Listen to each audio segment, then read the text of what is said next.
Internet. Uma escritora, de 73 anos foi atacada por 3 cachorros da raça Pitbull em São Paulo. De acordo com especialistas, o Pitbull não é perigoso. No entanto, é a maneira como cada cão é criado que é fundamental para o modo como ele interage com as outras pessoas. Vamos chamar a Ana Rebeca Passos para a gente conversar um pouquinho sobre esse assunto. Ana, bom dia para você. Toda vez que tem esse tipo de situação, se acende esse alerta, o Pitbull, e não é bem assim, Ana? A gente precisa entender a forma como esse animal, não só o Pitbull, mas outras raças também, como esses animais estão sendo criados, e como deve ser o comportamento dele quando você sai com ele às ruas, Isso, Renata. Bom dia para você, bom dia a todos que nos acompanham aqui no Manhã Cidade. Tudo influencia, não é? A criação, o ambiente, se é de estresse, se não é, a alimentação desse animal, não é? A forma como você cuida dele, tudo isso influencia. E aí vai depender, é claro, não é, do porte desse animal, se é um cachorro menor, um cachorro maiorzinho, não é? Isso independe de qualquer bicho, tá, gente? São seres irracionais, não é? Não pensam como a gente. O ser racional somos nós, então é a gente que tem que ter ali realmente o controle da criação desse animal. E aí a gente traz um bate-papo bem legal agora com a veterinária para explicar melhor o que de fato aconteceu, né, nesse caso, erros que levaram a acontecer esse tipo de situação no Rio de Janeiro. Essa escritora foi atacada por esses pitbulls na rua, né? Então muita coisa, um cenário muito problemático influencia para que esse animal se torne ainda mais agressivo. A gente vai entender o porquê agora.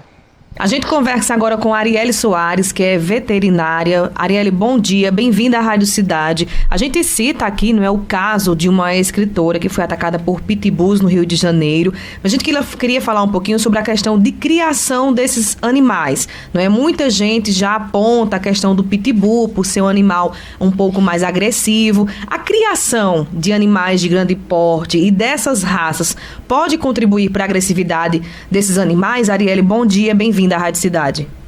Bom dia a todos.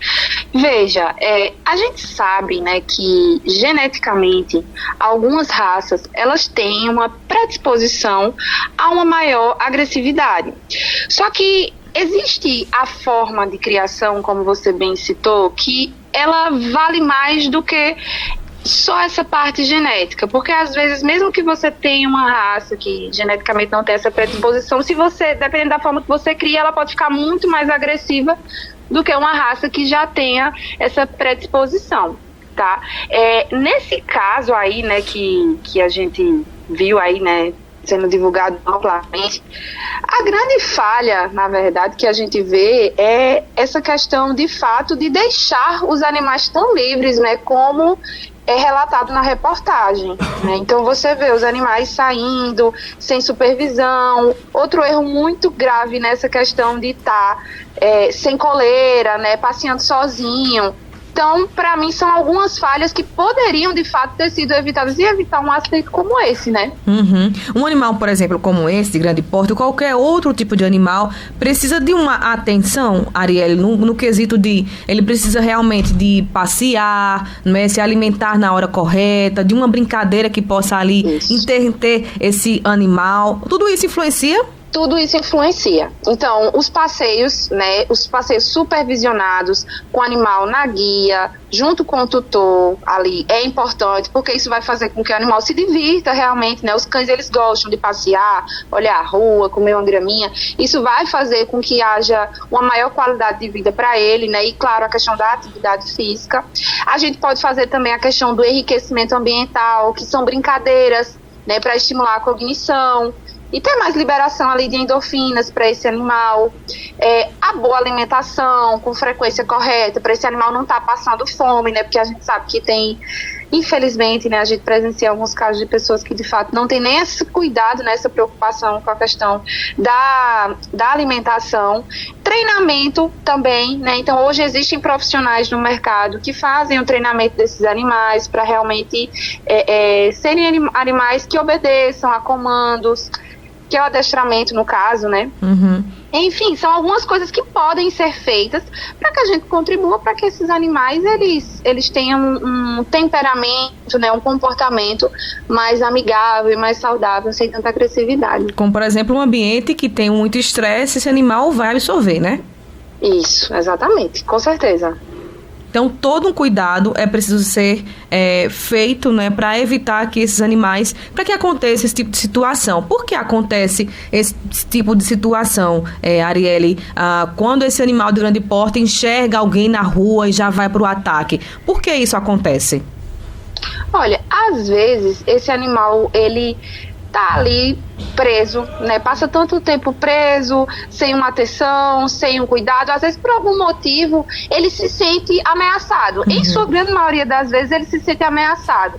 Às vezes o que é uma ameaça pra gente, para um cão, uma coisa que não é uma ameaça pra gente, para um cão pode ser. Então, provavelmente ele se sentiu ameaçado de alguma forma, seja protegendo o território dele, e aí ele foi e fez esse ataque. E aí, principalmente quando tem mais de um animal, quando um ataca, os outros, normalmente, eles seguem, eles seguem o bando, né? Então, eles não querem nem saber o que foi, eles vão e atacam também, e aí vira uma coisa generalizada, né? E acaba virando uma fatalidade, como foi o caso aí, né, que você comentou no início, que graças a Deus a pessoa está se recuperando, né, mas de fato foi bem grave, né, o ataque. E uma coisa que eu sempre gosto de reforçar é que o animal, apesar de tudo, o animal ele é irracional. Quem é racional somos nós, né, e aí, na própria reportagem, né, as pessoas, a vizinhança, elas comentam, né, que isso já era uma coisa rotineira, né, desses animais irem pra rua sozinhos, de já terem feito ataques a outras pessoas, não tão grave como esse. Né, mas de fato essas pessoas, né, a responsabilidade é do tutor, né, quem é o dono do animal, e de fato tem que arcar com as consequências, né, porque o animal ele é irracional, mas nós que temos a responsabilidade e que somos racionais e sabemos o que fazemos, né? Muito então, bem. No caso, e na hora os tutores de fato vão ter que arcar com as consequências. E na hora de escolher, não é, um animal para realmente cuidar, é saber tudo que envolve a criação de um bicho, né, Arielle? Se seja um gato, seja um cachorro pequeno ou grande, é ali um ser que vai precisar que você esteja dando atenção a ele, né? Exatamente. Então, antes de simplesmente adotar ou comprar um animal, né, o melhor é sempre a gente adotar, né, sempre tá estimulando aí a adoção, mas pensar, pesquisar sobre a raça, ver como vai ser o temperamento, quais suas condições de criar, qual o ambiente que você tem para ofertar para esse animal, tudo tem que ser pensado e tem que ser pensado inclusive a longo prazo, né, porque eles vivem aí, né, em média 15 anos, então a gente tem que pensar a longo prazo, inclusive, para poder tomar essa decisão. Muito bem, Arielle, muito obrigada, viu, pelas informações, pelas orientações. É preciso sempre falar sobre isso. Tenha um bom dia. Bom dia, muito obrigada a todos vocês. Abraço. Pronto, estão aí as orientações da Arielle Soares, que é veterinária, atualizando vocês sobre esse caso, né? Essa escritora foi atacada na última sexta-feira. Em relação à prisão, os donos dos 3 pitbulls tiveram a prisão em flagrante convertida para preventiva durante a audiência de custódia. E a escritora Roseana, de 73 anos, ela já passou por diversos procedimentos cirúrgicos, mas perdeu um braço e uma orelha. Renata. Obrigada, Ana. 9h44.